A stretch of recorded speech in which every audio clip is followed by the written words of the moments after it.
Hello, private practice owners. This is Lisa Wozniak with Woz Marketing, welcoming you to episode number 3 of Private Practice Owner of the Month. And I'm joined today by Ted Crichton, who is a coach and consultant.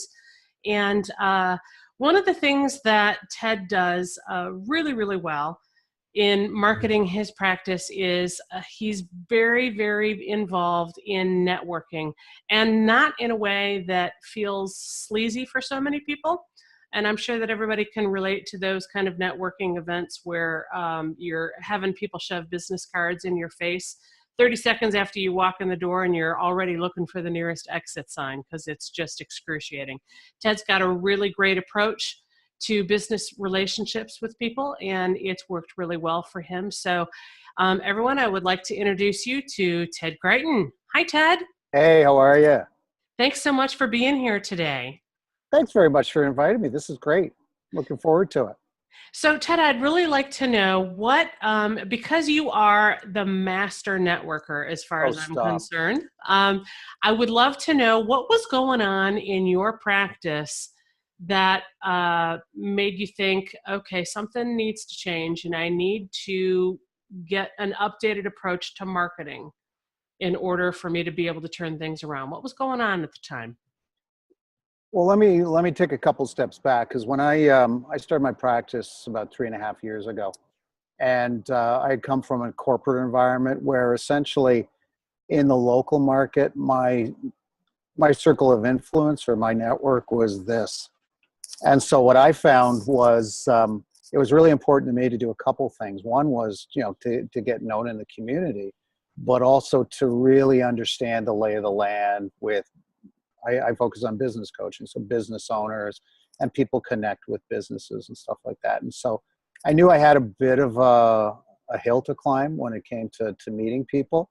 So I really embraced that right from the get-go, because I felt that was sort of the instrumental part. I've done a lot of other marketing things around that, but I felt getting to know people locally was really important. And then the other part of it was to do it right, because I think you're right. There's the icky way of networking and meeting people, and there's a right way. And I really wanted to understand what the right way was, because I didn't want to make people feel icky. That was the first thing.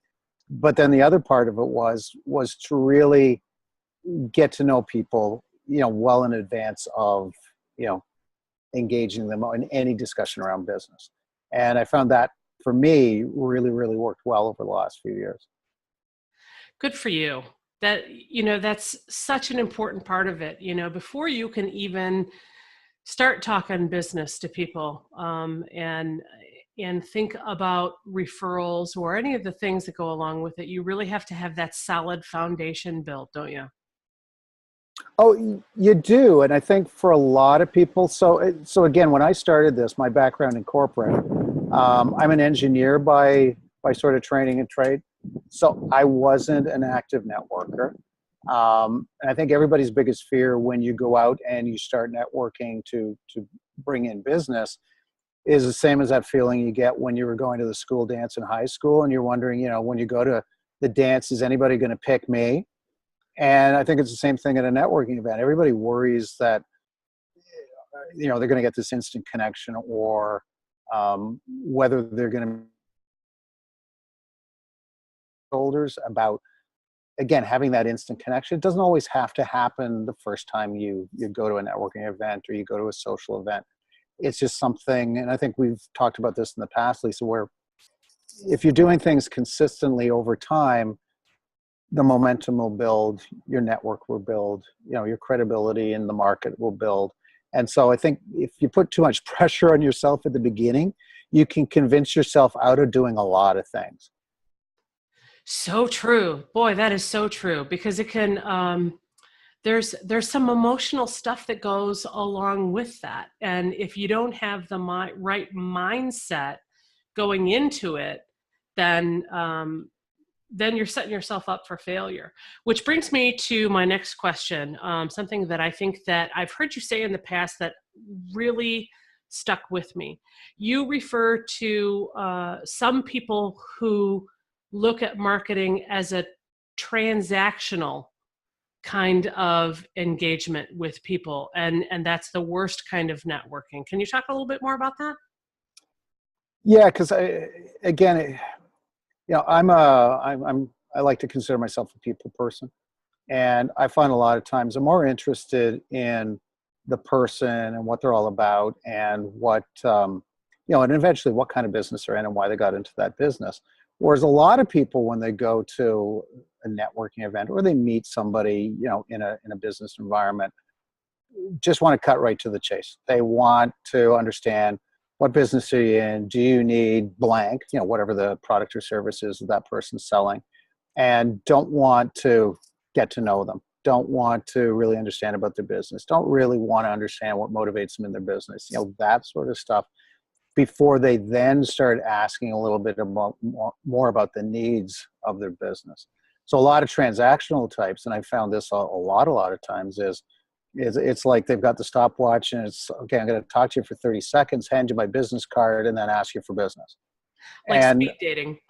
yeah, yeah. And, when you start, and I'm probably going to say icky a lot of times, but that's what starts giving you that icky feeling. That gives you that feeling you're being sold, that really they don't really care what you do. So the transactional part is really just, are you so- are you in a position to buy whatever they're selling? They don't care about you as a person. They don't care about you as a business owner. They just want to basically send you whatever it is that they provide to their clients. Absolutely. And to that end, something else that you do really well that I love so much is you have a value added approach to the networking that you do with people that I just love. Can you talk a little bit more about that? Yeah, sure. I've spent a lot of time with some really, really good people locally, but like I said, I've sort of read up on, the do's and don'ts, and um, things that you really should do consistently in networking. And one of the things that I find, and I think this is the BNI approach, but it's also just good networking practice, is every time you meet somebody, when you're asking them about themselves and asking them about that common ground that we've talked about before, the other part is always asking them about, what is it that I can do to help you? So how can I help you personally, in your business, um, introduce you to somebody that might be of value? Like, what can I do to sort of value add to your life? And for a lot of people, it's important, because that really bumps up your credibility. And, but the flip side of that is you got to follow through too. And that's usually the big thing. You can promise a lot of things, but at the end of the day, if you don't deliver, then second time around, you're not going to always get a second chance. So that's a big thing. I'll be honest with you. Like anything else, I work on it, and a lot of people I know that are really good at doing that are always sort of doing the continuous improvement piece. But if you're consistent with that, that really deepens a relationship a lot.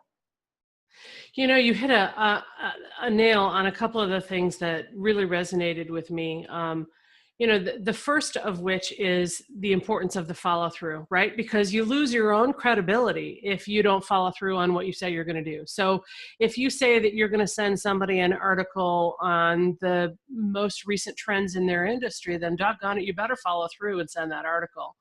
And then the other thing that you touched on that I really like is the importance of building that relationship where there's value added. So if there isn't a relationship that's built, then when you do go to follow through, it's really going to feel disingenuous and icky, Yeah, in your words, to where the reaction that you'll get from the other end is like, okay, yeah, thanks. Like, don't bother me again. We already talked. I moved on. Go away.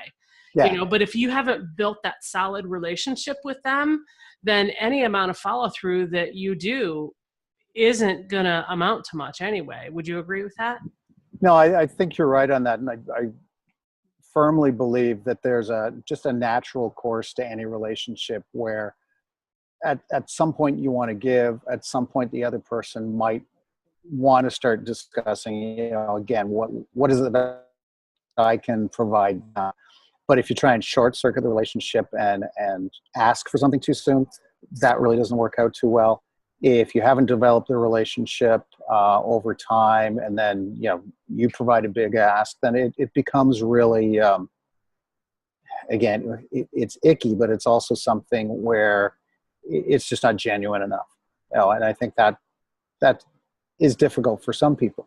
But that brings up a good point too, which I think bears talking about, is that once you've met somebody, and maybe this is something you were going to ask, but when you've met somebody, that's the beginning of the relationship, and then it's the follow up with them and the consistent follow up.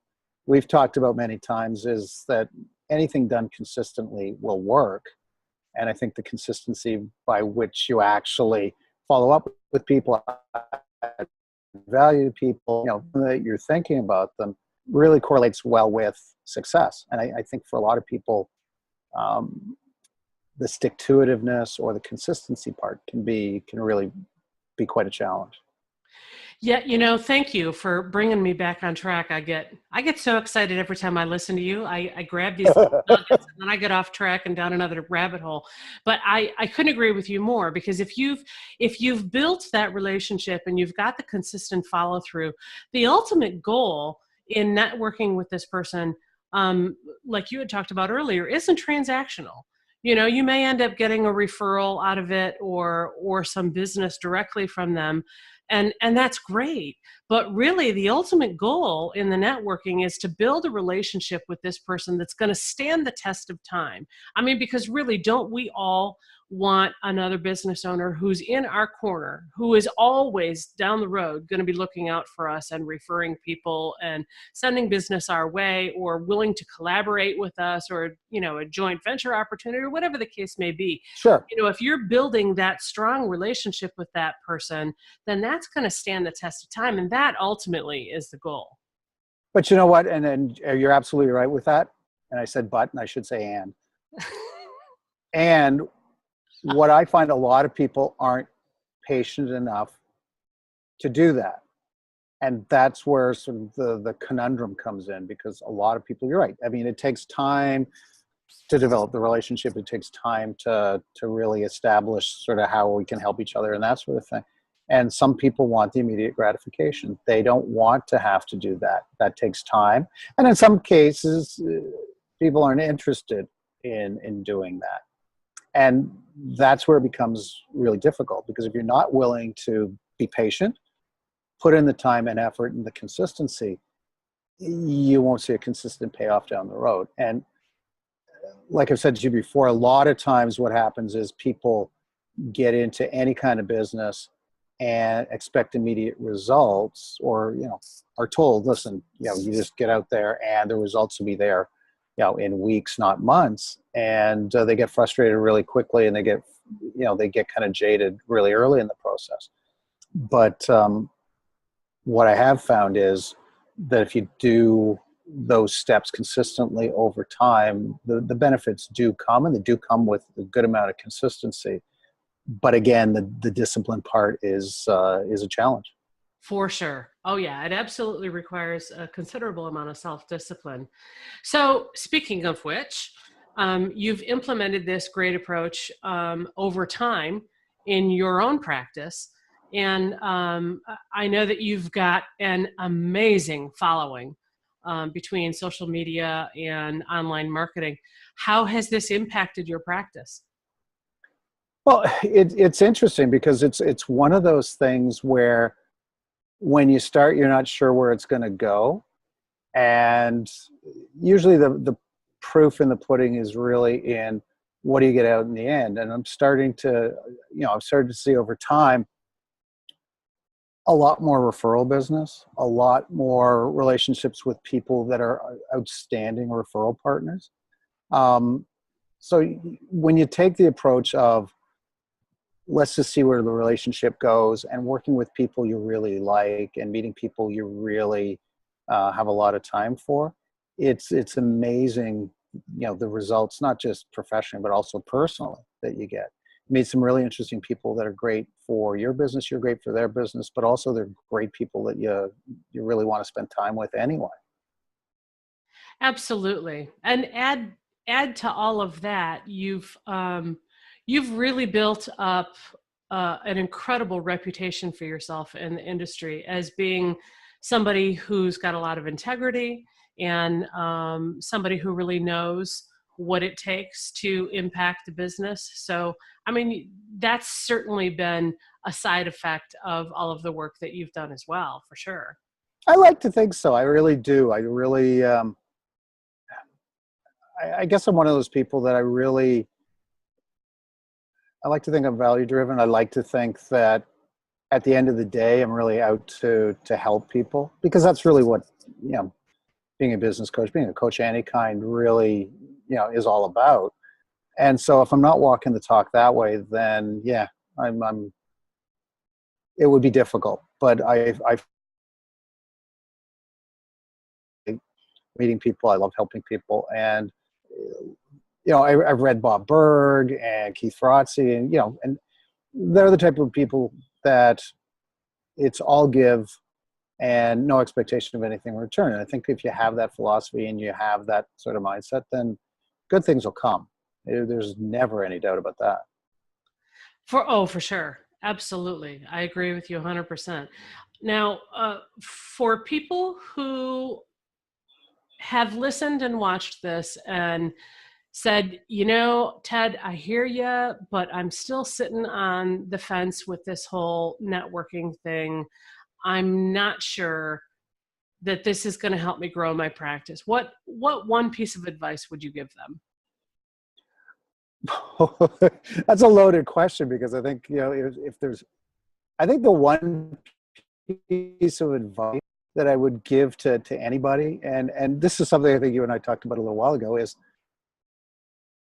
everybody can thrive in a networking environment. I think there's people out there that figure, well, I'm an introvert, I can't do it. I'm not interesting enough, I can't do it. I don't like groups of people, I can't do it. I've seen people thrive in an environment where originally they said, I don't know about that.